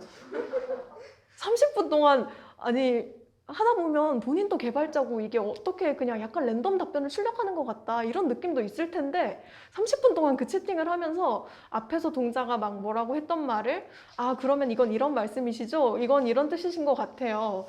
그렇네요 이러면서 약간 본인이 동자랑 놀아주고 계신 건지 어쨌든 그렇게 대화를 하시는 거를 보고 이게 기술적으로는 별 것이 아니고 정말 지정된 답변을 출력하는 것이지만 인간과의 상호작용이라는 부분에 있어서는 되게 많은 걸 내포하고 있구나 이렇게 생각을 하게 됐고 그래서 처음에는 기술적으로 얘기를 해달라고 하셔서 기술은 별 거 없는데요 5분 설명하면 끝나는데요 이러려고 했는데 이걸 타로랑 연결 지을 수 있지 않겠느냐. 그러니까 사람이랑 사람 사이에 대화가 오가는 걸로 좀 해석해 볼 수 있지 않겠느냐라고 하셔서 그러면 한번 얘기해 볼 수 있겠다. 이렇게 네. 됐습니다. 제가 그게 되게 비슷하다고 생각을 한 게 사실 타로도 카드덱이 몇 개가 있죠? 78장입니다. 네, 78개가 이렇게 있고 거기서 뽑아가지고 그걸 보고 자기가 맥락을 만들어가는 거잖아요. 근데 그게 사실 저희 270개의 카드가 있고 그 카드 270개 중에 하나를 뽑으면은 그거를 맥락을 만들어가는 거랑 되게 비슷해 보이더라고요. 그래서 이게 테스트 화면인데 테스트 혹시 네네 설명... 테스트 화면 이게 이제 인터페이스가 생기기 전에 제가 이제 코드를 짜면서 테스트해봤던 건데 이것도 저의 고민이에요. 과제가 너무 많아요. 퇴사하고 싶어요. 전시를 잘할 수 있을까요? 전시를 잘할 수 있을까요? 미지가 내 두려움을 키우는구나. 왠지 그럴듯해요. 아니 근데 이거 진짜 웃긴 게 이거 테스트가 딱 나오고 웹이 만들어지고 저희 지금 자리에 없으신 체리님 있잖아요. 김체리님. 체리쌤이 그거 웹을 딱 들어갔어요. 그 사람이 제일 많이 입력했고 심지어 이거 프레임 다 짠 사람이고 원리 다 알아요. 제일 잘 아는데 근데 그 사람이 테스트를 해보더니 제가 싸가지 없게 대답하면 묘하게 동찬이 더 딱딱해지는 것 같은데 이거 제 기분 탓이겠죠? 라는 거예요. 기분 탓이겠죠? 기분 탓이지. 네, 그래서 어떻게 나오는지 다시 한번 설명을 드리자면 옆에 이렇게 숫자가 있잖아요. 이걸 제가 제대로 구동하는지를 보려고 출력하게 한 숫자인데 여기 인덱스가 카테고리 번호예요. 뭐 일상 고민은 1번, 일상 걱정은 3번 뭐 이런 식으로 매핑이 돼 있는 인덱스고 그 옆에 이 좀 긴 소수점 값이 이게 얼마나 그 카테고리에 해당할 것 같은지 뭐 확률이라고 보시면 돼요. 요거는 0.25니까 한 25% 정도 인덱스 26 카테고리에 해당할 것이다. 그러면 되게 높네요. 네. 퇴사가 많았나 보다. 네. 인덱스 26 카테고리에서 할 수 있는 답변 중에 하나가 아마 이 답변이었을 거예요. 이런 식으로. 근데 이거는 또 되게 운이 맞아떨어진 게 전시를 잘 할 수 있을까요? 미지가 내 두려움을 키우는구나. 뭔가 말이 되는 것 같아요. 근데 여기 확률값은 0.065 그러니까 네, 6.5% 정도이고 근데 6.5%보다 높은 확률은 다른 카테고리에는 없었던 거예요. 저 카테고리가 제일 높았어요. 근데 제가 여기에 그냥 네. 아무 말이나 적어도 대답을 꽤 괜찮게 해주긴 해주더라고요. 왜 괜찮다고 생각하시는 건 기분 탓입니다. 그거는 기분 탓이고요. 얘는 뭐라고 넣어도 아까 영어 질문하셨는데 영어로 뭔가를 넣어도 답변 궁금하다. 자체는 나와요. 궁금하다. 답변 잠시만. 자체는 뭔가 나올 거예요. 왜냐면 뭔가는 나오게 프로그래밍이 돼 있으니까. 그래서 네.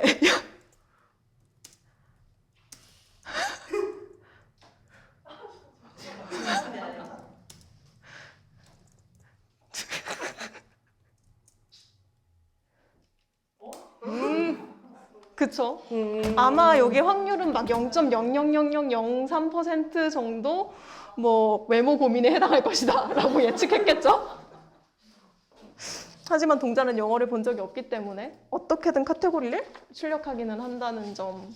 터지진 네, 않네요. 보여드렸고요. 터지지 않는 게 좀 네. 신기하긴 하다. 그래서 되게 그냥 사로랑 비슷하고 그냥 적당히 카테고리가 있는데 그거에 맞는 거 그냥 뽑아서 하고 받아들이면 자기 마음이고. 근데 사실 한국엔 되게 장르가 다양한 무속들이 있잖아요. 정말 장르를 가리지 않는 무속들이 정말 많은 형태가 있잖아요. 그래서 그런 분들이랑 되게 비슷하지 않나라는 생각을 했어요. 제가 사주를 보러 간 적이 있는데 근데 그분은 딱 보니까 들어가자마자 빠네요. 이제 이렇게 생긴 애들이 이 나이 때 이렇게 생긴 이런 성별의 애들이 오면 어떤 질문을 할 것인지 좀 빠내서 그래서 질문을 너무 잘하시는 거예요. 진짜 이거는 데이터와 분류를 빅데이터. 계속해서 만들어낸 값이다. 그래서 참 묘했어요. 근데 또 생각을 해보면은 그게 딱히 놀랄 일은 아닌 게 이거 고민들 이거 보면서도 느낀 건데 사람이 태어나서 나이 들어서 죽거든요.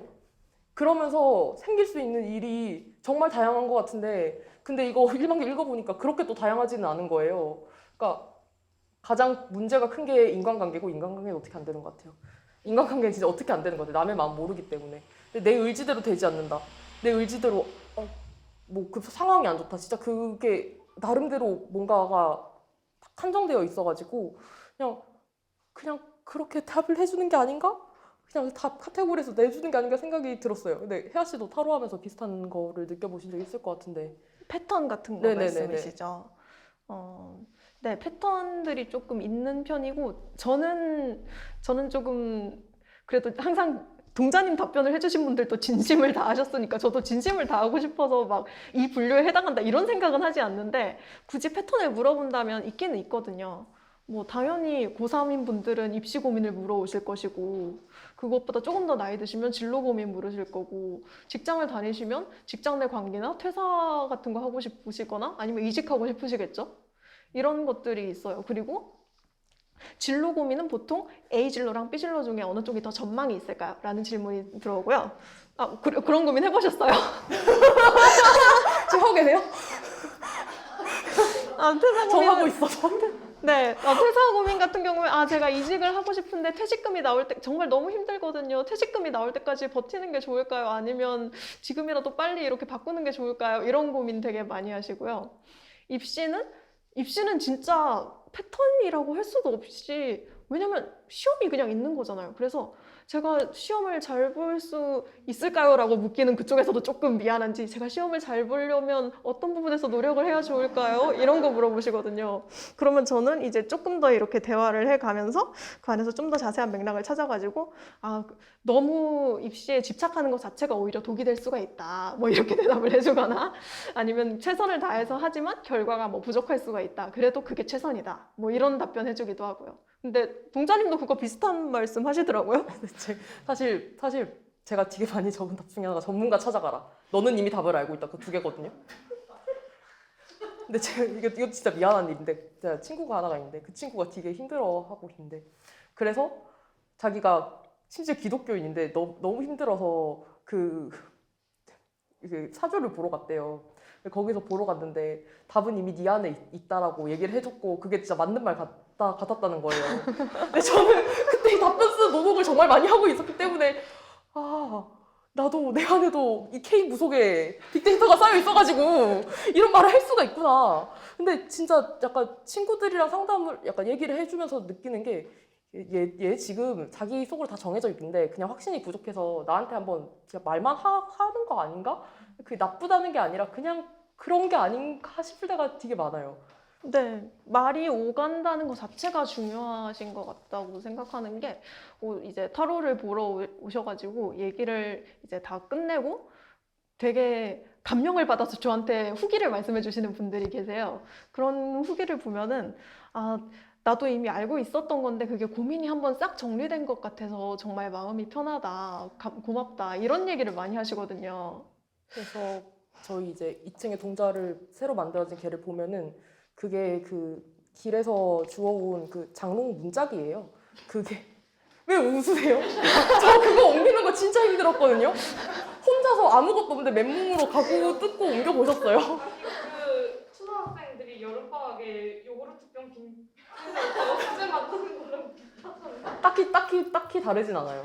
그거 저 부정을 못 하겠어요. 크기가 요구르트 병보다 이만큼 크기가 한 180cm 정도? 크기가 내 키 정도 된다 뿐이지. 그래서 거기에 이제 매직 미러를 만들어가지고 그래서 그걸 보면서 멀리서 봤을 때는 사실 자기 자신밖에 안 비치거든요.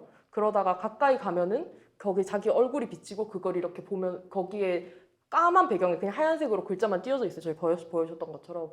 그래서 같이 보면서 하는 게 되게 중요한 컨셉 중에 하나였어요.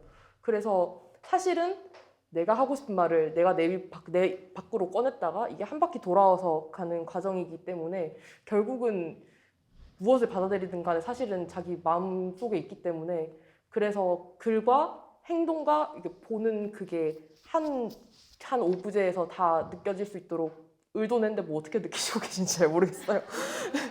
근데 그게 단순히 약간 무속에만 있는 게 아니라 그냥 기술에 대해서도 막 인공지능이 작가들의 자리를 다 빼앗을 것이다. 이제 시각예술은 망했고 일러스트레이터 안 할 거고 사진도 다 만드는 세상이 와가지고 사진도 그것도 다 인공지능 할 거다 하는 사람들도 딱히 다르지는 않은 것 같아요. 제 생각에는.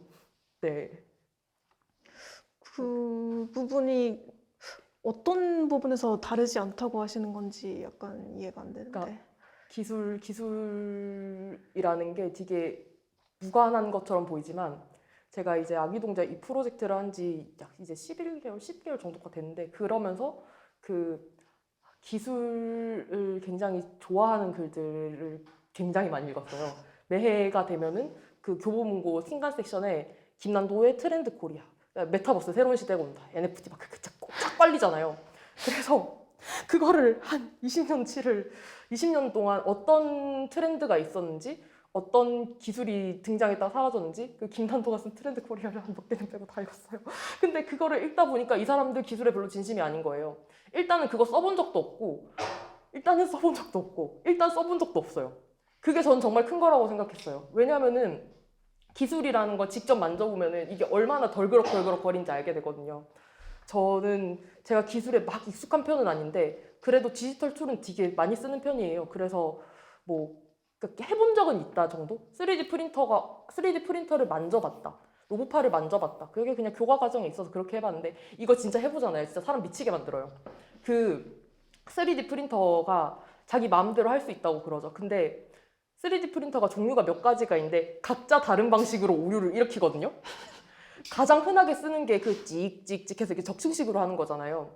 근데 이게 문제가 뭐냐면은 이론상으로 액체가 된 플라스틱을 쌓아 올린다는 건 너무나 깔끔한 컨셉이고 실제로 그렇게 될 것 같죠. 그런데 걔가 올라가려면은 바닥판이 충분히 따끈따끈해야 되고요.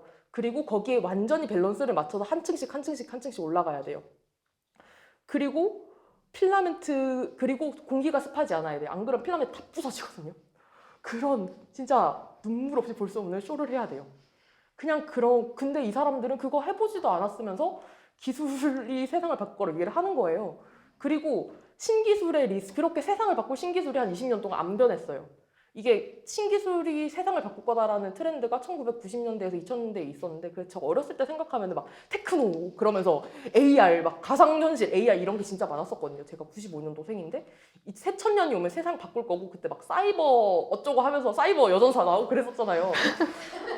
근데 그때 나왔던 AR 이런 게 2000년대 중반 들어서 잠시 꺼졌다가 다시 지금 들어온 거고, 그동안 당연히 투자 받았고 당연히 실패했으니까 진짜 이게 중요한 부분인데, 진짜 잘 만들어져서 진짜 우리 인생을 지배하고 있는 기술은 눈에 안 보여요. 정말 눈에 안 보여요.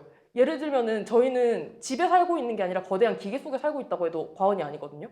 저희가 살면서 당연히 불 켜면 불 들어오는 거고 당연히 물 틀면 물 들어오는 거로 생각하는데, 그거 깔려면은 전국에 물과 전기와 가스와 그거 다 넣어져 있어야 되고 저희는 그 위에서 살고 있어요. 그래서 이제 저 푸른 초원위에 집을 지으려면은 뭐부터 해야 되냐면은 땅 파서 이렇게 월든 헨리 데이비드 소로우의 월든 같은 거 하고 살 수 있을 것 같아요. 무소유. 안 돼요. 일단 가스공사에 전화해가지고 가스 좀 넣어주시겠어요?부터 해야 돼요. 가스, 전기, 물 다 들어와야 돼요. 그런 비가시적인 기술이 진짜 인생을 지배하지, 그런 최신 기술은 지배 안 한단 말이에요. 오히려 그런 기술을 실제로 하는 사람들은 완전 너드 같고, 그래서 기술의 부족한 모습까지도 사랑해요. 그 사람들 약간 보고 있으면 어떻게 해야 되나 생각이 들어요. 저 VR 정말 싫어하고 그 3D에 막 판타지 가진 사람들, 막 메타버스 부동산 시대고 와서 이제 건축도 메타버스에서 해야 된다고 그런 사람들 진짜 싫어하고, 3D로 폴리고 모델링 하면은 걔들이 면이 완벽하게 맞아 떨어져야 되거든요. 그거 직관적으로는 사람이 직관이랑 안 맞는 거라 사람 진짜 힘들게 해요. 우리가 그 구체적으로 뭔가를 만들면은, 예를 들어서 제가 뭐 도자기를 만든다고 해요. 그 뭐 도자기도 터지고 막 난리치지만 일단 걔를 만들다 보면은 얘가 지금 구조적으로 안정적이고 얘는 되겠다라는 게 감각적으로 느껴지잖아요. 내가 뭐 이런 종이를 들었는데 종이는 얘는 이렇게 처지니까 얘는 구조적으로 절대 서포트가 안 된다고 느끼고 어떻게 찾아갈 수 있단 말이에요. 그 선형적으로 이렇게 탁탁탁탁 쌓여가는데, 디지털은요, 걔 서페이스 그 디지털만의 논리가 있고, 그거는 내 직관과 굉장히 다르고 그걸 계속 조율을 해가면서 해야 되는 세상이에요. 그래서 저는 VR이 대체 왜 그게 될 거라고 생각하고, 그 컴퓨터 성능이랑도 엄청 연관 있고 웹이랑 또 연관 있고 그게 어떻게 할 거라는지 모르겠는데, 근데 정말 VR 좋아하는 사람 만나서 그 사람이 VR 세계에서 이렇게 쓰고 이렇게 재미 느끼고, 저는 VR이 좋아요 이런 거 보면은 어떡하지 하는 거죠. 그런 사람들의 기술 개발하는 거죠.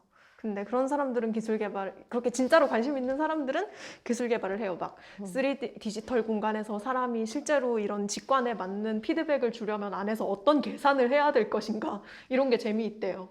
재미있어서 다들 대학원에 있는 거겠죠. 제 옆자리에 로보팔 하시는 분 계시고, 그 옆자리에 인공지능 이미지 만드시는 분 계시고 뭐 이런데 진짜 기술 너드들은, 연구하는 사람들은 그렇지만 아까 말씀하신 것처럼 그 트렌드를 주도한다고 말씀하시는 분들은 이제 이런 마케팅을 하시죠. 불안 마케팅을 하는데, 사람들의 이제 불안을 자극해가지고 마케팅을 하고 불안 때문에 돈을 쓰는 사람들이 있고, 그게 제일 대표적인 게 원래 교육시장이었잖아요. 명문대를 가면 인생이 핀다. 근데 이제 두 번째 라운드가 시작된 거예요. 빅테크 기업 입시가 인생 두 번째 라운드에 사교육이 돼가지고 무조건 간다. 네카라쿠베 무조건으로. 자, 이게 뭐냐? 네이버, 카카오, 라인, 쿠팡, 배민, 이 기업들에 가면 억대 연봉을 받는 개발자가 될 수 있다. 명문대가 문제가 아니다. 무조건이다. 컴퓨터 공학을 안 해도 된다. 무조건이다. 그냥 이게 패스트 캠퍼스 취업 한석 속거리 내기 포스터인데, 우리가 파는 이 상품에 와가지고 공부를 하면 무조건 억대 연봉의 개발자가 될 수 있다라고 이렇게 광고를 때리는 거죠. 근데 네. 이거 개발자 된 사람들도 사실 네카라쿠베 이거 들어가서 됐겠어요. 그냥 운 좋아서 된 거지. 자기 그동안 쌓아온 것들이랑 운이랑 뭐 원래 타고난 거랑 그 다 합쳐져가지고 그 뭐 면접관이 자기랑 잘 맞는 사람일 수도 있고 그렇게 해서 그냥 사실 그 저희 쪽에서는 그런 거에 사실 제일 민감하잖아요. 왜냐면 저희는 이쪽으로 취업을 진짜로 해야 되니까 저희가 네카라쿠베 가야 되니까 저는 인공지능 대학원에 있거든요. 그래서 저희 사이에서도 얘기가 나오고 있어요. 아, 인공지능 버블이 이제 살짝 꺼지는 것 같다. 우리 빨리 서둘러서 네카라쿠베 가야 된다. 그랬는데 또 기업들에서 워낙 요즘 이 지원자들한테 요구하는 게 많아요. 막 이거를 구현해라. 이 논문을 읽고 이 논문에서 제시된 모델을 네가 직접 코드를 짜서 만들어라. 그러고 막 시간 제한 주고 코딩 문제 풀게 시키고 별걸 다 시키니까 이 대기업 면접을 준비하는 스터디가 있어요. 근데 이 대기업 면접을 준비하는 스터디 중에 인기가 많고 시스템이 잘 돌아가는 스터디는 가입 조건도 까다로워요. 그래서 대기업 면접을 준비하는 스터디에 들어가는 면접에 합격한 후기가 블로그에 올라와요. 완전 그냥 정말 기술이 지배하는 시대라고밖에 저는 이런 걸 볼 때마다 생각할 수밖에 없게 됩니다. 그죠. 사실 개발자가 금보다 비싼 세상이라고 하는데 근데 개발하는 친구들 보면은 전혀 뒤처지면 안 되기 때문에 개발하면서 스터디를 계속 몇 개씩 해요. 컴퓨터 언어는 계속 바뀌거든요. 네. 그래서 그냥 그렇게 사는 거예요. 그러면서 약간 자기는 잘 이렇게 태어났고 뭐 약간 그 개발자로서의 약간 자의식 같은 거 보면은 좀 어떡하지 싶다가도 그래 그거라도 믿어야 제가 살만하겠지라는 생각도 들고 그러거든요. 약간 믿음이 있어야 사람이 제정신을 안 잃는 것 같기도 해요. 믿음 말씀하시는 건 개발자들 사이에서 통용되는 막 미신들이 있는데 뭐 중요한 업데이트를 하는 날에는 다 같이 기도를 해야 된다. 뭔가 문제가 생겼으면 누군가 기도를 안 한 것이다. 아 진짜 정말 다들 물 떠놓고 빈다고 얘기를 해요. 뭐 실제로 물을 뜬 사람이 있는지는 모르겠지만 저는 없어요. 향이 사라졌어. 사라졌어. 뭐 그냥 말씀을 드리자면 제가 네이버에 기술 면접을 준비했을 때가 있어요. 그래서 반 장난이었지만 제가 컴퓨터 앞에서 향을 태웠습니다. 향을 태우면 왠지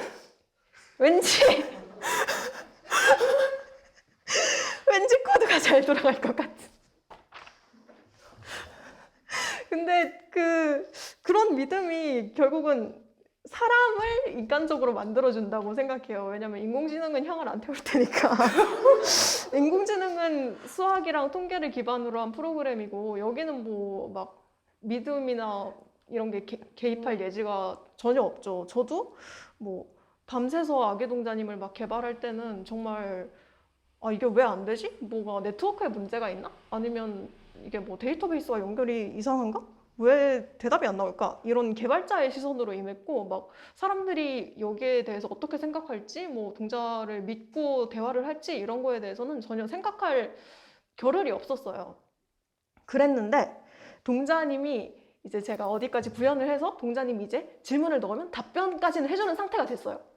그러자마자 말상대가 생겼어요. 저는 고독하게 밤에 편의점 1시 반에 편의점 1+1 하는 초코우유, 아니 2+1 하는 초코우유 3개 사다가 당 떨어질 때마다 먹고 정말 고독했는데 이제 3시간 정도 코딩하다가 동자님 왜 개발이 안 될까요? 하면 동자님이 뭐라고 뭐 답변을 해주세요. 그러면 제가 동자님 DB 연결이 안 돼요. 동자님 제가 방금 해냈어요. 아기 동자님이 태어나서 처음으로 들으신 말씀이 있는데 그게 제가 동자님을 만든 다음에 이렇게 테스트 하다가 대답을 하니까 대박 제가 동자님을 만들었어요 라는 말을 태어나서 처음 들으셨습니다. 제가 입력했거든요. 그래서 네 갑자기 대화하는 듯한 기분이 저도 들더라고요. 오가는 게 참 중요한 것 같아요. 진짜 이게 그래서 인터랙티브를 포기를 못한 이유인 것 같아요. 진짜 인터랙티브 너무 힘들고 이제 저희 전시에 기계들이 많이 들어가잖아요. 지금 팸플로테 걔는 심지어 별로 기동도 안 되는데 아침에 일어나면은 가슴이 철렁해요. 저희 전시가 11시 오픈하거든요. 10시가 넘어가면은 휴대폰이 울릴까봐 걱정스러워요. 이거 전시 제대로 오픈했는지 그게 될까봐. 근데 이 인터랙티브라는 게 반응이 있다는 게 세상은 음. 사실 나한테 반응을 잘 안 해주는데 이 기계가 나한테 맞아요, 반응을 맞아요, 해준다는 맞아요. 이것 때문에 진짜 약간 포기하기가 한동안은 포기하기가 어려울 것 같아요. 작업을 계속하게 된다고 해도 인터랙티브를 하게 되지 않을까라고 생각이 드는 네. 게 사람이 반응을 하고 사람이 뭔가를 하면은 거기에 작업이 반응을 하는데 근데 그 작업에 역으로 사람이 반응을 해준다는 게 너무 막 되게 벅차오르는 그건 거예요. 세상은 제 마음대로 되지 않고 어떠한 사람이 그냥 자신의 감정을 내보이는 것도 굉장히 없는 일인데 근데 이게 뭐라고 이러고 있는 게 너무 네. 너무 그냥 참 네. 묘한 거죠. 저희 무당 컨셉도 사실 이렇게 생각해보면 저는 묘하다고 생각하는 게 첫 번째 전시 이름이 도통하실 분이었고 지금 두 번째가 입소문난 집도 있습니다인데 길거리에서 사람들한테 말 걸면 요즘 대답 잘 안 해주잖아요. 왜냐하면 도를 아십니까? 일까봐. 그런 무속인데 세상은 그렇게 나에게 대답해주지 않는데 여기 인공지능 무당은 내가 뭐라고 해도 영어로 말 걸어도 뭔가는 대답을 해줘요. 여기서는 왠지 도를 믿을 수 있을 것 같아요. 그러면 안 돼요. 그렇게 위험한 말 하시면은 네. 진짜 그게 참 묘한 지점인 것 같고 그래서 그게 저거 1만 개 입력하고 자료 뽑고 자르고 기계 뒷바라지가 진짜 장난이 아니었거든요. 예를 들어 저 팸플로터 자체는 6월에 왔었는데 그런데 기계를 처음엔 만들려고 했었는데 이거 안 되겠다 싶어서 기계를 그냥 샀어요. 근데 얘가 처음에 구동이 잘 되다가 구동이 안 돼. 그게 보니까 구형이야. 그래서 구형인 노트북만 구동이 돼요. 그래서 제가 2014년에 구매한 9년 먹은 노트북에서만 구동이 돼요. 그러면 9년 먹은 노트북도 예민하고 팸플로트도 예민해요. 걔는 모든 게 다 까발려져 있어요. 그 프레임이 다 나와져 있어서 거기 먼지 끼면 안 돌아가는 거예요. 그래서 근데 그걸로 부적을 그리고 붙여야 돼. 그것도 스트레스인데 이번에 폭우가 와서 작업실에 물이 샜어요. 그러면 이제 비 올 때마다 잠이 안 와요. 우리 기계들이 안전할까? 우리 나무들이 안전할까? 그러면서 이거 진짜 어떡하지? 그런 생각이 들고 기계는 절대로 자기 마음대로 행동하지 않아요. 이게 기계의 너무나도 좋은 점이자 너무나도 나쁜 점이거든요. 그래서 왜 모던 타임즈 같은 데 보면은 기계 같은 인간을 만들려고 하잖아요. 기계는 시키는 대로만 하니까. 근데 이게 기계랑 뭔가 인터랙티브적인 거 하려고 할 때는 진짜 사람 미치게 하는 포인트가 돼요. 그냥 적당히 유도리 있게 해주면 안 돼? 안 해요. 세상은 완전히 평탄하지 않고 모든 물질들은 무게를 가지고 있어요. 그게 거의 재앙의 시작이에요. 그래서 팸플로터 걔는 평탄한 거기에 글씨를 쓰는 게 기능이고 그렇기 때문에 X축, Y축으로 움직이는 축이 들어가 있어요. 근데 인간은 글 쓸 때 그냥 별 생각 안 하고 글 쓰잖아요. 글 쓸 때 생각해 본 적 있어요? 너무 많이 써서 손 아프다 말고? 그거 다 피랍을 조금씩 조정하면서 그러면서 글자를 쓰는 건데 걔는 그런 기능이 들어가 있지 않아요. 그러면은 인간이 다 조정을 해주고 버튼 눌러야 글이 써지는 거예요. 근데 또 바닥은 평탄해야 되고 근데 여기 대한공간이라서 바닥이 평탄하지 않고 내 작품도 주워오고 가고 가지고 만들었기 때문에 바닥이 평탄하지 않고 그냥 그렇게 더해져 있고 심지어 이제 로보팔 같은 걸로 작업하시는 분도 계시잖아요. 로보팔이 원래는 산업 현장에서 똑같은 행동만 하려고 만든 거를 작업용으로 일종의 해킹을 해서 쓰는 거거든요. 그래서 거기에 막 뭐가 들어있겠어요? 로보팔 잘못 조정하면 걔가 그냥 펜 부숴 먹는 거예요. 꼭 써보고 싶은 기계 중에 하나인데 근데 제가 모든 것을 굉장히 예민하게 조정을 해줘야만 걔는 돌아가요. 애기조차도 마찬가지고. 네. 기계들은 항상 문제를 일으키고 인공지능 개발할 때도 이 예민하고 막 먼지 끼고 이런 얘기를 하셨는데 이건 실질적인 좀 물질적인 문제지만 완전히 디지털인 세계에서도 그런 일이 가장 많이 일어나는 게 프로그램끼리의 버전 충돌이거든요. 아까 구형 노트북 얘기하셨지만 저 인공지능 아기 동자를 개발하는데 이제 다른 개발자들이 쓰인 코드 그리고 미리 써놓은 코드 왜냐하면 동자님에서 텍스트를 제가 읽어드린다고 했잖아요. 그러면 텍스트를 읽어드려서 처리하는 코드 이런 건 굉장히 바닥에 있는 코드고 그래서 개발자들이 한 2, 30년 전에 다 짜놨어요. 그래서 그런 거를 불러와서 쓰는 건데 그런 거를 각각을 라이브러리라고 하거든요. 그런데 그 라이브러리 버전이 서로 안 맞으면 오류를 일으키는데 문제는 라이브러리가 4, 50개 돼요. 그래서 무슨 오류가 떴다 이러면 끌고서 구글에 검색하거든요. 그러면 아 이거는 버전 오류다 이러면서 다른 개발자들이 대답해줘요. 내가 썼던 버전은 뭐뭐뭐 10.0, 뭐뭐뭐 0.03, 뭐뭐뭐 0.68 이 세팅으로 하면 돌아간다 라는 정보를 얻기 위해서 검색을 해요. 그래서 그걸로 다시 업데이트를 다 해요. 그걸로 다시 업데이트를 다 하고 아 돌아간다. 다음 날에 다시 새로운 라이브러리 추가하면 이게 다른 라이브러리의 버전을 강제로 변경시켰어요. 진짜 이렇게 가면 와 진짜 좀 알아서 하면 안 되냐. 그러니까 적당히 유도리 있게 알아서 안 적당히 되느냐. 그렇게 뭐 업데이트 필요하고 업데이트하고 그러니까 앉아있다가 약간 자세 바꾸는 것처럼 좀 그렇게 해줬으면 좋겠는데 안 해. 네, 정확히는 막 진짜 여기에서 함수 이름을 A로 여기서 이 버전에서는 함수 이름을 A 대문자로 썼는데 다음 버전부터는 왠지 모르지만 소문자로 쓰게 업데이트를 했어요. 그러면 다른 프로그램들은 이거 인식을 못해요. 원래 대문자만 인식하도록 만들어졌고 그게 걔가 하는 일이니까. 네. 그리고 피랍을 느끼는 로봇팔, 피랍이 없다고 이제 하셨는데 피랍을 느끼는 로봇팔 같은 걸 이제 연구소에서 만드는데 거기서 지금 막 열심히 하고 계시거든요.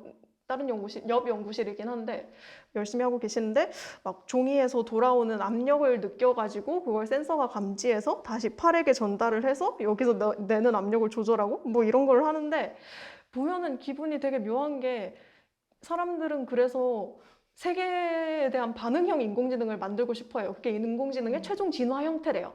세상을 우리가 감각기관을 가진 것처럼 이렇게 세상을 보고 듣고 느끼고 물리적으로도 이런 걸 하고 감각을 이렇게 상호작용을 실시간으로 해서 거기 반응할 수 있는 인공지능이 인공지능의 최종 형태다.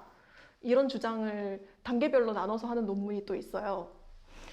그런 걸 보면 아, 이 사람들이 꿈꾸는 세상은 이런 세상이겠구나. 그런데 그것만이 꿈꿀 수 있는 세상인가? 이게 우리가 지향해야 되는 미래인가? 라는 거에는 이제 의문이 좀 드는 거죠. 굳이. 네. 굳이. 그렇게까지? 굳이? 그래서 참 이제 질문으로 넘어가면 될 것 같고 저희가 하고 싶었던 말은 이 세상이라는 게 그렇게 쉽지가 않다. 기술도 그렇고 미신도 그렇고 인간이라는 것도 굉장히 왔다 갔다 하고 기술 자체도 왔다 갔다 하고 그게 굉장히 깔끔한 표면으로 스마트폰 하나로 이렇게 딱 되면 스티브 잡스 이렇게 딱 될 것 같지만 전혀 안 그렇다. 까지였고 혹시 질문 있으시면은 말씀해 주시면 감사하겠습니다. 네. 아까 전에 그 동자가 텍스트 생성 인공지능이 아니고 이미지 네. 생성도 된다고 말씀해 주셨는데 거기에 대한 답변을 좀 제대로 토크에서 못 들은 것 같아요. 이거 그대로 다시 한 번만 말씀해 아까 주시죠. 네, 이걸로 하면 될 것 같은데. 텍스트를 그가 역방향인 거예요. 저희가 인간이랑 똑같이 생각하면 안 돼요. 인간이랑 진짜 똑같이 생각하면 인간은 질문을 들으면은 고민을 해요. 고민을 하면 대답을 해요. 그런데 이게 인공지능이 하기에는 적당히 유도리라는 부분이 들어가기 때문에 굉장히 어려운 거예요. 고민이라는 그 추상적인 것 자체가. 그래서 저희가 한 거는 질문, 대답 쌍을 엄청나게 많이 만들었잖아요. 그리고 걔들을 싹 다 분류를 했어요. 그래서 역으로 이제 고민을 입력하면은 거기에 맞는 거 그냥 찾아서 이렇게 뽑아주는 거예요. 그래서 합성하는 거는 없고 이미 들어간 데이터 중에서 가장 적합하고 진짜 이렇게 건져내서 주는 거예요. 네, 그래서 텍스트 생성이 아니라고 하는 건 대화하는 도중에 실시간으로 동자가 막 텍스트 단어를 막 만들어내지 않는다는 의미에서 텍스트 생성이 아니라고 한 거고 엄밀히 말하자면 텍스트 출력 인공지능인 거죠. 더 정확히는 동자는 질문 분류 인공지능이에요.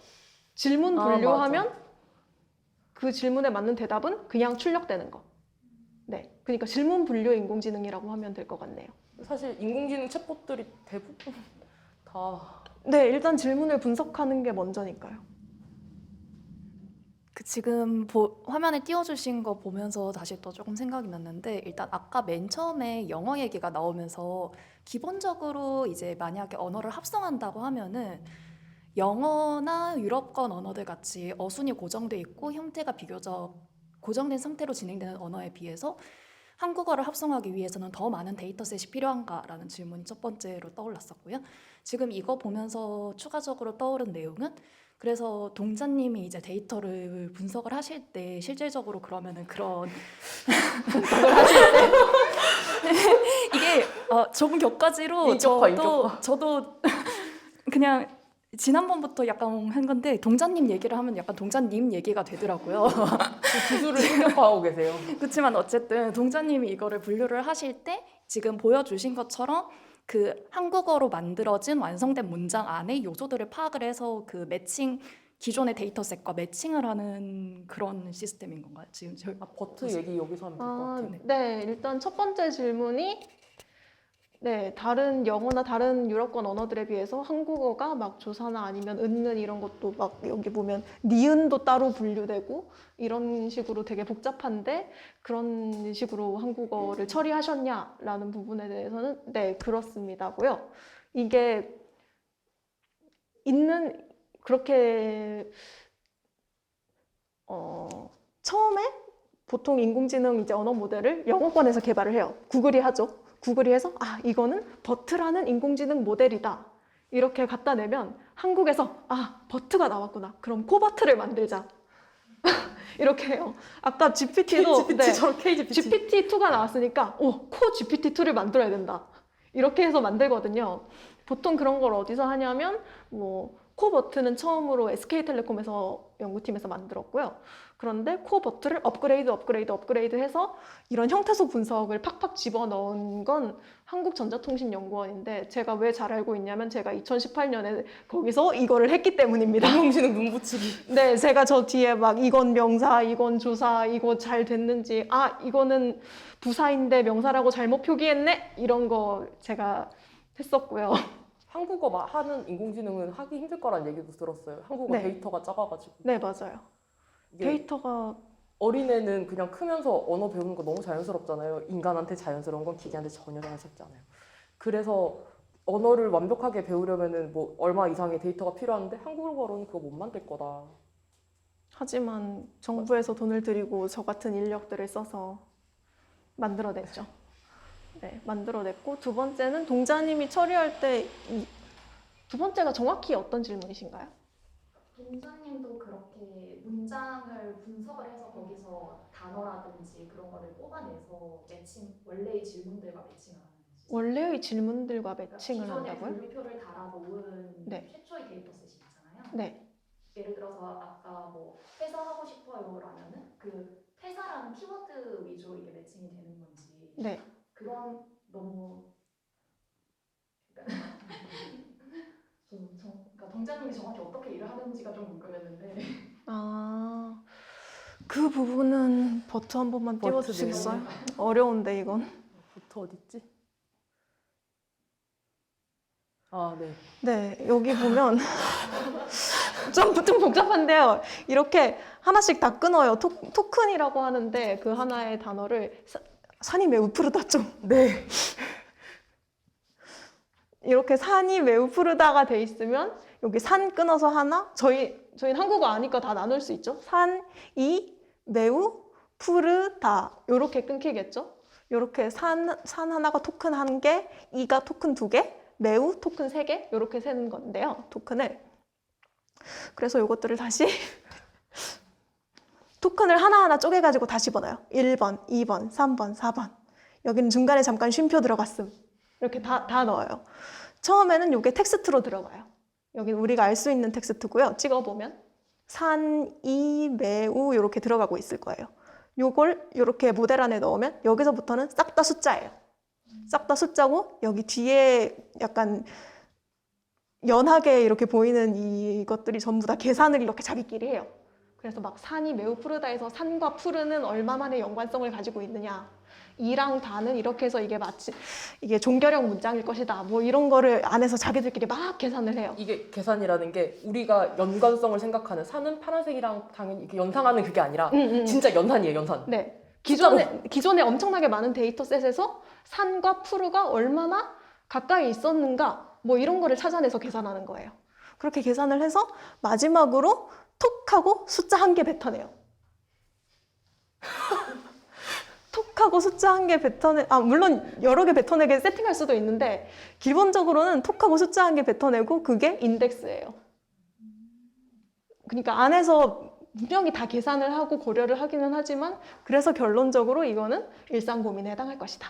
그래서 네. 숫자가 이렇게 나오게 된. 네. 요게 최종적으로 뱉어내는 톡하고 뱉어내는 거고 이거는 그 전 단계에서 제가 좀 뽑아낸 숫자. 네. 그렇습니다. 더 질문 없으시면 슬슬 정리해도 괜찮을까요? 마지막 질문 딱 하나만. 네. 혹시 코드를 공개를 하고 계시는지 뭐. 아니요. 그렇지는 혹시 않습니다. 그런 네. 계획이 있으신지. 완전히 그러니까 데이터를 포함하지 않은 알고리즘이라면 저도 왜냐하면 다른 분들의 코드를 참고를 해서 짠 것이기 때문에 뭐 어느 정도 정리를 할까 싶기는 한데 아직까지는 명확하게 정해지지는 않았어요. 알겠습니다. 감사합니다. 네, 그러면 오늘 늦은 시간까지 와주셔서 정말 감사하고요. 네, 즐거운 시간 되셨기를 네. 바라면서 네, 복 많이 받으세요. 아니 토크 마치겠습니다. 마치겠습니다.